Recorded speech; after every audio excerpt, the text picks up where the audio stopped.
जादुई तालाब। भाग्यवान, खाने के लिए कुछ ले आओ, बड़ी जोर की भूख लगी है। कहाँ से खाना लेके आऊँ? घर में अन्न का एक दाना भी नहीं है। मैंने आपको कल ही बताया था, अनाज घर में खत्म हो रहा है। हाँ, मुझे याद आया, लेकिन क्या करे, काम काज चल ही नहीं रहा है। एक काम करता हूँ, बड़े भैया से कुछ अनाज उधार लेकर आता हूँ। देख लीजिए, अगर वह मदद करे तो अच्छा है। जिसके बाद वह अपने बड़े भाई के पास पहुँच जाता है और आवाज लगाता है, बड़े भैया, अरे ओ बड़े भैया, कहाँ हो आप? ये लो, आ गया आपका छोटा भाई। मुंह उठा के चला आया। ये कुछ ना कुछ मांगने के लिए आया होगा। आपसे कह देती हूँ, अगर आपने इस बार मदद की तो मेरे से बुरा कोई नहीं होगा। ठीक है, मैं बाहर जाकर अभी उसे भगा कर आता हूँ। अरे क्या हुआ, क्यों सुबह सुबह आकर भौंक रहा है? नमस्ते भैया। भैया, मैं और मेरी पत्नी सुबह से भूखे हैं, कुछ खाने के लिए दे दीजिए। क्या बोला तूने? खाना? मैंने यहाँ पर धर्मशाला खोल रखा है, जब देखो जब आ जाते हैं मुंह उठाकर। चला जाए यहाँ से, मेरे पास कोई खाना वाना नहीं है। जिसके बाद वो निराश होकर वहाँ से चले जाता है और एक तालाब किनारे जाकर कहता है, मेरे बड़े भाई ने तो मदद की नहीं, चलो इस तालाब से थोड़ा पानी ही पी लेता हूँ, बड़ी प्यास लगी है। जिसके बाद वो तालाब में उतरकर कहता है, काश मेरे पास धन दौलत होती तो मेरा आज यह हाल ना होता। जैसे ही वो ये बात बोलता है, उसके हाथों में सोने चांदी के सिक्के आ जाते हैं। वो एकदम से हैरान हो जाता है और कहता है, यह कैसे हुआ? तभी तालाब से एक देवी निकलती है और कहती है, यह सब मैंने किया।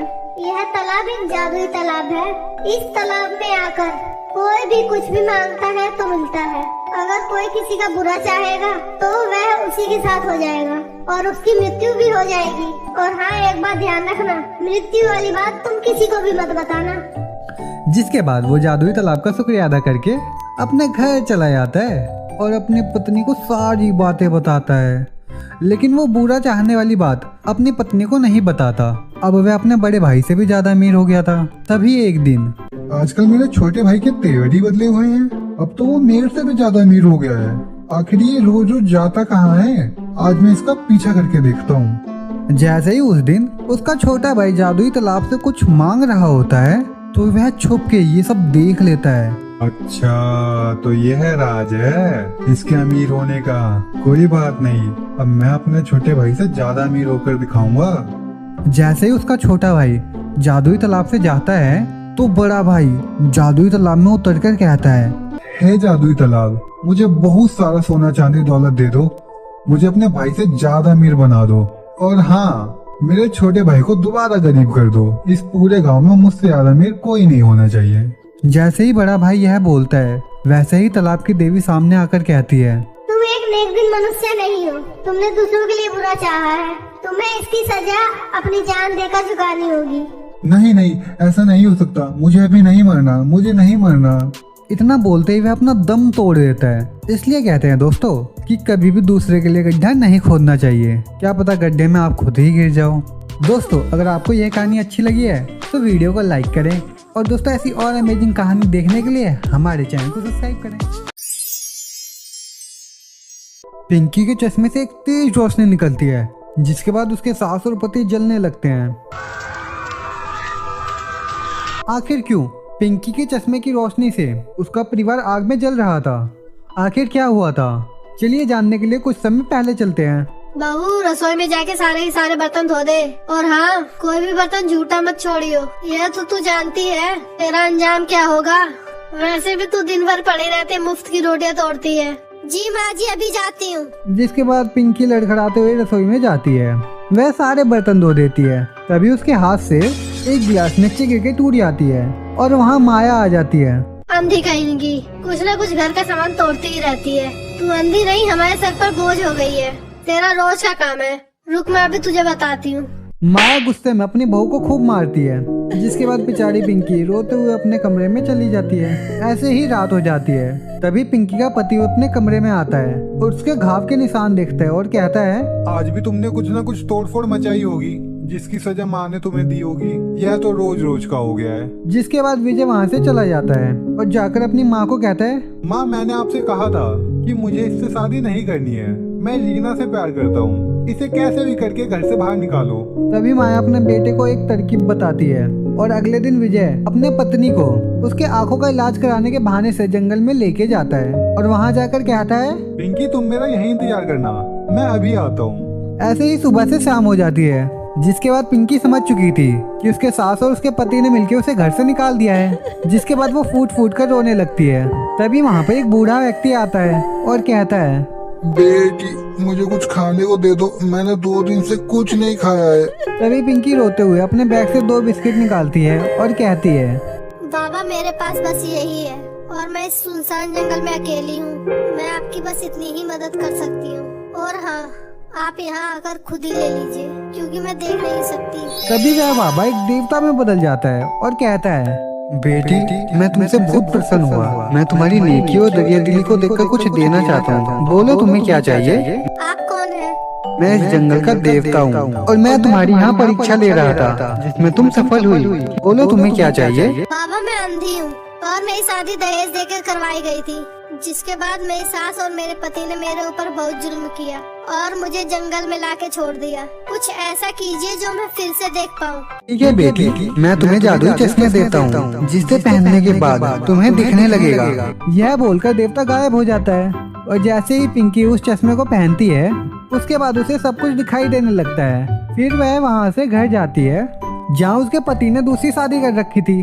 तू वापस कैसे आ गई? तुझे तो जंगल में छोड़ दिया था। हाँ तुम वापस कैसे आ गई? तुम्हें तो अब तक किसी शेर के पेट में होना चाहिए था।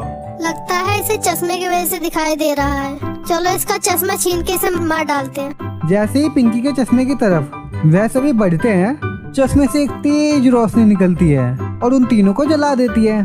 जिसके बाद पिंकी इस मजबूरी के रिश्ते से आजाद हो जाती है और अब ये जादुई चश्मा पिंकी की हमेशा मदद करता है। जादुई चक्की। एक गांव में एक बूढ़ी औरत अपने किसान बेटे के साथ रहा करती थी, जो काफी गरीब होते हैं। बेटा, ओ बेटा, सुनना जरा। क्या हुआ माँ? क्यों आवाज लगा रही हो मुझे?